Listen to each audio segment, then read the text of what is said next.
नमस्कार, मैं राकेश परमार और आप देख रहे हैं महत्वपूर्ण मुद्दा। मित्रों, महत्वपूर्ण मुद्दा तो वैसे यह होना चाहिए कि अगर भारत पाकिस्तान में युद्ध की ठहरने जैसी व्यवस्था हो गई है तो युद्ध का परिणाम क्या होगा, इसके बचाव के उपाय क्या होंगे, क्या कोई ऐसा विकल्प है जिससे युद्ध रुक जाए और भारत का शान बना रहे और पाकिस्तान भी टुकड़े टुकड़े ना हो, क्योंकि क्षति तो मानवता की ही होगी। युद्ध में विजय चाहे जिसकी भी हो, मारे आमजन ही जाएंगे जिनका कोई दोष नहीं है। ना तो पहलगाम हत्या में उनका कोई हाथ है, ना ही किसी और वारदात में। पहलगाम घटना में जिन लोगों का हाथ है उनके हाथ पर खरोच भी नहीं आएगी, यह मैं दावे के साथ कह सकता हूं। तो चर्चा इन्हीं सब विकल्पों पर होना चाहिए। लेकिन जब हमारे सरकार के नजर में ही युद्ध कोई बहुत महत्वपूर्ण विषय नहीं है तो हम उसको लेकर के क्यों चिंतित हैं? हम सामाजिक आदमी हैं, समाज के विषयों को महत्वपूर्ण बनाते हैं और महत्वपूर्ण विषयों पर अपनी बात रखते हैं और आपसे आपका आशीर्वाद मांगते हैं। अब सरकार ने युद्ध से बड़ा जातीय जनगणना को माना है। इस विषम परिस्थिति में युद्ध में सैनिकों की गिनती, हथियारों की गिनती, गोला बारूद की गिनती के जगह जातियों को गिनने को ज्यादा प्राथमिकता दिया है। तो हमने भी कहा है कि तो फिर इसी पर चर्चा करें। हम सरकार से बाहर थोड़े हैं, क्योंकि सरकार को हम ही लाए हैं। सरकार कोई अपने से तो आई नहीं है। पाकिस्तान तो है नहीं कि बंदूक और तोप लेकर के प्रधानमंत्री कार्यालय में कब्जा कर ली। नहीं, हमने बाकायदा बटन दबाया है और उनको सादर आमंत्रित किया है, एक बार नहीं दूसरी बार। तो अच्छा और बुरा सबकी जिम्मेदारी हमारी है, तो हम भी इसी पर चर्चा कर रहे हैं। मित्रों, सबसे पहले सरकार जातीय जनगणना कराने की सोच चुकी है। अब यह होगा, अब इसमें बदलाव की गुंजाइश नहीं है, क्योंकि यह कैबिनेट का फैसला हो चुका है। यह सरकार रहे या जाए, कैबिनेट का फैसला कैबिनेट का होता है। वह ना तो भाजपा का होता है ना मोदी का होता है, वह भारत सरकार का होता है। और सरकार पार्टी की हो या जिसकी भी हो, सरकार सरकार है। सदन का संपत्ति, कैबिनेट का नोट, कैबिनेट में मिंट जो तैयार होते हैं वो सब पर लागू है, सबके लिए है। मतलब आज मोदी की सरकार रही या चली जाए, वो फैसला अब अटल है, वो नहीं जाएगा, उस पर क्रियान्वयन होगा ही होगा। तो अब जो होगा अवश्यम भावी है, चर्चा उसी पर करते हैं। मित्रों, जातीय जनगणना का आधार क्या होगा? जातियों को कैसे गिना जाएगा? क्या जाति हमारे समाज में जन्मजात था?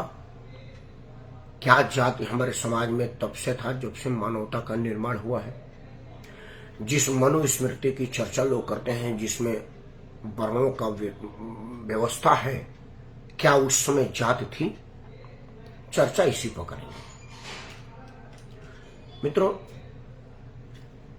इस देश में जातीय की जहर बोने की ग्रंथ का नाम मनुस्मृति है, ऐसा लोग कहते हैं। मैं नहीं मानता, क्योंकि जो लोग भी मनुस्मृति को पढ़े हैं वो ये मानते हैं कि उसमें जातीय जहर नहीं है, ना ही जातीय व्यवस्था है। भारत के संविधान के अलावा कहीं जात नहीं है। तो अगर किसी को दोषी दिया जाए तो वो भारत के संविधान को दिया जाए, भारत के संसद को दिया जाए, भारत के कानून को दिया जाए, मनुस्मृति को नहीं। पावन पवित्र ग्रंथ है। लेकिन फिर भी जाति आई कहां से?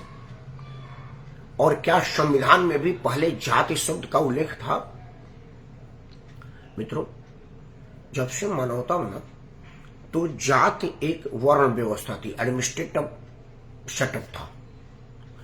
आज के परिदृश्य में आपको बताऊं, जैसे कलेक्टर और क्लर्क एक ही कार्यालय में बैठते हैं, दोनों मनुष्य होते हैं, दोनों की अपनी स्तर होती है पढ़ाई का। कलेक्टर को भारतीय प्रशासनिक सेवा का परीक्षा पास करना होता है और क्लर्क को कर्मचारी चयन आयोग का परीक्षा पास करना होता है। कलेक्टर की जिम्मे कलेक्टरी होती है और क्लर्क की जिम्मे क्लर्की होती है। अब उसमें उसके सरनेम से कोई मतलब नहीं है। जैसे राकेश सिंह परमार कलेक्टर भी हो सकते हैं और क्लर्क भी हो सकते हैं। एक ही ऑफिस में राकेश सिंह परमार नाम का आदमी, जाति का आदमी कलेक्टर है, और राकेश सिंह परमार जात का आदमी कलर की है, लेकिन दोनों की हैसियत अलग है, काम करने का तरीका अलग है और काम अलग है। इन सब चीजों को अगर आप ध्यान से देखेंगे तो पाएंगे कि जाति व्यवस्था का क्या है। सूक्ष्म विश्लेषण समझिए मित्रों। एडमिनिस्ट्रेटिव सेटअप के लिए वर्ण व्यवस्था बनाई गई थी। कुछ लोगों को विद्या देने की जिम्मेदारी दी गई थी, जिन्हें हम ब्राह्मण कहते हैं। पठन पाठन, पूजा पाठ, शिक्षा भिक्षा, यह उनका काम था। कुछ लोगों को सुरक्षा की जिम्मेदारी दी गई थी, शस्त्र, सैन्य, युद्ध, शांति उनका काम था, उनको क्षत्रिय कहा गया है। कुछ लोगों को व्यावसायिक जिम्मेदारी दी गई थी, लिखन पठन की काम दी गई थी, डाटा मेंटेन करने की काम दी गई थी, बही खाता बनाने की काम दी गई थी, उन्हें हम वैश्य समाज कहते हैं। और इन सब कामों के सहयोग में जिन लोगों को रखा गया है उन्हें हम शूद्र समाज कहते हैं। इनमें से किसी के जन्म के आधार पर सेटअप नहीं था कि आप फलाने मां के पेट से जन्म है तो आप फलाना काम करेंगे, नहीं। क्योंकि जो ब्राह्मण में टाइटल दी गई है, पंडित, दुबे, तिवारी, मिश्रा, उनका आधार ये नहीं था कि उनकी मां तिवारी थी, नहीं। जब मुगल आक्रमण हुआ तो हमारे ऋषि पुत्रों ने जिम्मेदारी ली कि भाई अब तो धर्म ग्रंथों को आग लगाया जा रहा है, तो क्या किया जाएगा, इसको कैसे किया जाए। तो हमारे ऋषि मुनियों ने कहा कि भाई हमारे दिमाग को तो नहीं ना आग लगाएंगे, हमारे हृदय को तो नहीं ना आग लगाएंगे, हमारे याददाश्त को तो नहीं ना आग लगाएंगे, पुस्तकों को आग लगाएंगे, पांडुलिपि को आग लगाएंगे, लेखनी को आग लगाएंगे। तो हमारे मनीषियों ने उन बालकों को बोला कि भाई तुम एक काम करो, धर्म ग्रंथों को याद करो। जिन्होंने 1 किया, उन्होंने 2 किया, उन्होंने 3 किया, तो वही दुबे, तिवारी, पांडे, और उन्होंने मिश्रित किया, उसको मिश्रा कहा गया। क्योंकि पढ़ने ओढ़ने की जिम्मेदारी, पढ़ाने की जिम्मेदारी, पठन पाठन, शिक्षा भिक्षा की जिम्मेदारी जिनको दी गई थी, और ब्राह्मण समाज के लोग, उन्हीं में तिवारी, दुबे और वो चल करके जाति बनी, जो आज जातीय बन गई है। एक सीधा उदाहरण आपको दूं, सचिन पायलट अभी राजस्थान का उप मुख्यमंत्री था, राजस्थान कांग्रेस का उपाध्यक्ष था, उसका नाम है सचिन पायलट। पायलट कोई जात नहीं होती, पायलट एक नौकरी होती है, जहाज उड़ाने वाले को पायलट बोलते हैं। सचिन पायलट के पिताजी राजेश पायलट गुजर जात के थे। वो जहाज उड़ाते थे तो गुजरों में अपने आप रुआब डालने के लिए राजेश पायलट हुआ कि वो पायलट है। वो एयर इंडिया का पायलट भी थे, तो उन्होंने अपना नाम राजेश पायलट रखा। अब सचिन पायलट एयर इंडिया का पायलट नहीं था, वो अपना नाम सचिन पायलट रख लिया। उसकी पत्नी जो फारूक अब्दुल्ला की बेटी है, उसने भी अपना नाम पायलट रख लिया, और अब जो उसका बच्चा है वो भी पायलट हो गया। अब पायलट एक जाति ही बन गई। अब जाति जनगणना में वो क्या बोलेगा, मैं पायलट जाति का हूं, तो पायलट जाति तो कहीं से ही नहीं है। तो जनगणना का आधार जो कि एक एडमिनिस्ट्रेटिव सेटअप थी, जो क्लास हुआ करता था, संविधान में भी बैकवर्ड क्लासेस लिखा गया है। बड़ी बारीकी से कहिए, साजिश से कहिए, समाज को बांटने की एक वजह से कहिए, कास्ट को कास्ट कर लिया गया। डॉक्टर अंबेडकर ने जो आरक्षण का बात रखा था, उन्होंने कहा था कि the 10 year period for backward classes not caste, जो संविधान का मूल प्रति है, मूल है, जो अंबेडकर साहब का ड्राफ्ट है, और डॉक्टर राजेंद्र प्रसाद और सच्चिदानंद मिश्र जी की अध्यक्षता में जो संविधान तैयार की गई है, जिसके ड्राफ्टिंग कमेटी के अध्यक्ष अंबेडकर साहब थे, उन्होंने वो एक लाइन जोड़ा कि भाई परिस्थिति ऐसा है, इन परिस्थितियों से जो लोग पिछड़े वर्ग के हैं उन लोगों के लिए एक थोड़ी सी सहारा दिया जाए, मात्र 10 साल के लिए। तो उन्होंने 10 ईयर फॉर बैकवर्ड क्लासेस लिखा है। वो आज बदस्तूर जारी है और अब वो खत्म नहीं होगा। अब क्या खत्म होगा, तो गणना और उसके निचले आधार पर आया हुआ है। मैं यहां बीच में ये नहीं कहूंगा कि आरक्षण की मांग के बाद मैन्युफैक्चरिंग सेक्टर में हम चीन से आगे थे और पिछड़ करके रसातल में चले गए।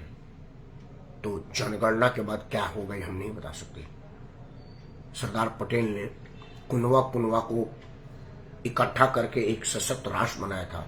अब उसी सशक्त राष्ट्र को कुनवा कुनवा में बिखराने का हमारे राजनीतिकों की साजिश कहां लेके जाएगी हमको, मैं यह अनुमान भी लगाना नहीं चाहता, उस स्थिति तक भी अपने आप को ले जाना नहीं चाहता, सोच को भी वहां नहीं पहुंचाना चाहता, क्योंकि मन सिहर जाता है। तो अब जातीय जनगणना की आज की परिदृश्य पे आऊं मैं, और कोई हो सकता है बिदक जाए, मैं क्षत्रिय समाज से आता हूं। अब कोई क्षत्रिय आएगा तो क्षत्रिय में तो सूर्यवंशी चंद्रवंशी दो ही माना गया है। अब मैं अपना ही नाम लूं, मेरा तो नाम सब लोग आपको पता है, जो लोग मेरे को देते हैं, नाम है राकेश सिंह परमार। अब आप जाएगा भाई आप कौन? ठाकुर है, मैं परमार हूं। एक आदमी आप कौन? ठाकुर, मैं उज्जैन हूं। अब आप कहेंगे कि उज्जैन के एक अलग कालम है, परमार के एक कालम है। नहीं, उज्जैन और परमार एक ही है। इन दोनों में आपस में शादी नहीं होती, भाई भाई है। जो लोग उज्जैन से आए परमार लोग, वो लोग उज्जैनी कह रहे हैं, हम उज्जैनी हैं। और जो लोग धारनगर से आए, जैसे हम धारनगर से आए हैं, तो धारनगर से आए तो हम परमार हैं, क्योंकि परमार ही है। लेकिन वही परमार जो उज्जैन में थे, मध्य प्रदेश में धार है और मध्य प्रदेश में उज्जैन, वो जो महाकाल उज्जैन है वो धार के पास ही है।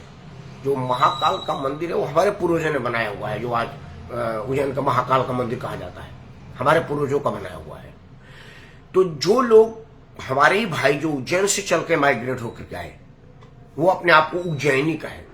जैसे दिल्ली में मंडावली जगह है, सोनेवाला जगह है, मतलब पंजाब से जहां जहां से लोग आए ना, वहां वहां का जगह के यहाँ पर नाम रखे। लाजपत नगर वाले लाजपत नगर नाम रखे, स्टॉप कैलाश वाले लोग स्टॉप कैलाश नाम रखे, मतलब उन्होंने अपना ही नाम आया। यहाँ पर दिल्ली में गुजरवाला जगह है, गुजरवाला पंजाब का एक जगह है। जो लोग गुजरवाला से उठ गए तो उन्होंने दिल्ली में भी अपना नाम गुजरवाला ही रखा। उनका आज भी नाम है दिल्ली में गुजरवाला, मॉडल टाउन गुजरवाला, ये सब जगह का नाम है।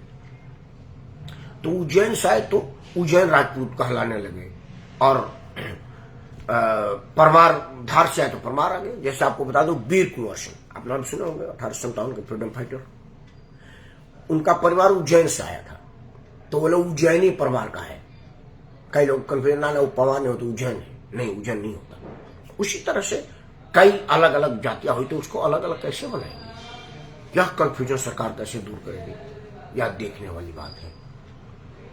और यह सिर्फ राजपूतों में नहीं है, यह यादवों में भी है, यह दलितों में भी है, यह हर समाज में है। तो समाज अब जो बिखर चुका था अलग अलग खंड में, क्या यह जातीय जनगणना में उनको वापस उसी में जोड़ करके एक जगह लाने का प्रयास होगा?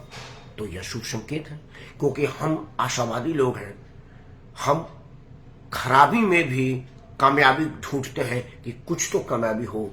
दाल पूरी गिर गई है तो ऊपर से एक चम्मच उठा लो जिसमें धूल नहीं लगी हो, यही कामयाबी है। दूध छलक के गिर गया तो ऊपर कुछ तो बना, वही हमारी कामयाबी है। क्योंकि सारा बिखर रहा था, हमने उसमें से 2 चम्मच बचा लिया। वैसे बचना तो पूरा दूध चाहिए था, लेकिन अगर हम नहीं बचा पावे तो उसमें अगर 2 चम्मच बचा है तो यही कामयाबी है। अब सरकार ने सत्यानाश करने का ठान ही लिया है, तो समाज को इसमें भी कुछ बढ़िया ढूंढ निकालने का प्रयास करना चाहिए, क्योंकि यह देश समाज के शक्ति पर टिका हुआ है, सरकार के शक्ति पर नहीं टिका हुआ है। क्योंकि सरकारें तो सत्यानाश करने का रोज रोज प्रयास करती है, रोज रोज साजिश करती है, और राजनीतिक दल के लोग तो इसमें लगे रहते हैं, क्योंकि उनका है कि जितना आप बटोगे उतना वो बढ़ेंगे। आपकी बंटवारा उनकी मजबूती। क्योंकि 2 उदाहरण दूंगा, बड़े मोटे मोटे उदाहरण आपको बता देता हूं। यूपी और बिहार, मैं यूपी का नागरिक हूं, बिहार में मेरा ननिहाल और ससुराल है, तो मेरे लिए दोनों भूमि पावन भूमि है, चंदन है मेरे लिए, पूजनीय और प्रातः वंदनीय है। तो सबसे पहले यूपी का नाम लूं, क्योंकि मैं यूपी का मतदाता हूं, यूपी का नागरिक हूं। जात जात की बात अखिलेश यादव और मुलायम सिंह यादव खूब करते हैं, और अभी उत्तर प्रदेश में मायावती, अखिलेश और मुलायम, यही मतलब पिछड़ी जाति के राजनीतिक प्रतीक है लोग। मायावती जी का चूंकि विवाह नहीं हुआ है तो हम उस पर चर्चा नहीं करेंगे। अखिलेश का विवाह हुआ है। अखिलेश आपको राजपूतों से अलग रहने की साजिश करते हैं। कहते भी हैं कि ये राजपूत वर्ग के लोग हैं, हमारे परिवार को हमारे को सताएं, हमारे याद करना, खूब बड़ी बड़ी बुरी बुरी बातें कहते हैं। और जब उनको पत्नी की तलाश पड़ी, जो सबसे भरोसेमंद विश्वास पात्र होती है, पत्नी के सामने आदमी अपना सब कुछ खोल कर रख देता है, कोई चीज राज नहीं है वो आपके हमराज के सामने। इतनी भरोसेमंद विश्वास पात्र जो आपका परिवार चलाती है, परिवार बढ़ाती है, आपके सुख दुख की साथी है और सबसे भरोसेमंद है, वो उनको राजपूतों में मिली। उत्तराखंड के रावत में शादी की है, डिंपल सिंह रावत है। घर में बीवी राजपूत चाहिए, बेटी बहन की शादी राजपूत में चाहिए, आप राजपूत से ना मिल जाए, ये देख लिए तो आप बटेंगे तभी वो बढ़ेंगे, उन पर मत पूछें। मुलायम सिंह जी का दूसरा बेटा जो उनके अपनी पत्नी का नहीं है, मानी हुई पत्नी का है, उसको भी पत्नी की जरूरत पड़ी, हमराज और विश्वास पात्र की जरूरत पड़ी, तो उसे भी राजपूत ही पसंद आई, राजपूते पर भरोसा किया। उसकी भी पत्नी रावत ही है और उत्तराखंड की राजपूत ही है। अब चलते हैं बिहार में। लालू प्रसाद का राजनीतिक वारिस तेजस्वी है। तेज प्रताप को पता न क्यों वो नहीं मानते हैं, मैं नहीं जानता। तेजस्वी को अगर पूरा राजनीतिक पर देखें तो जाति विदेश जाति जहर घोलने के पीछे पड़ा रहता है, एमवाई करता रहा, मुस्लिम यादव करता रहता है।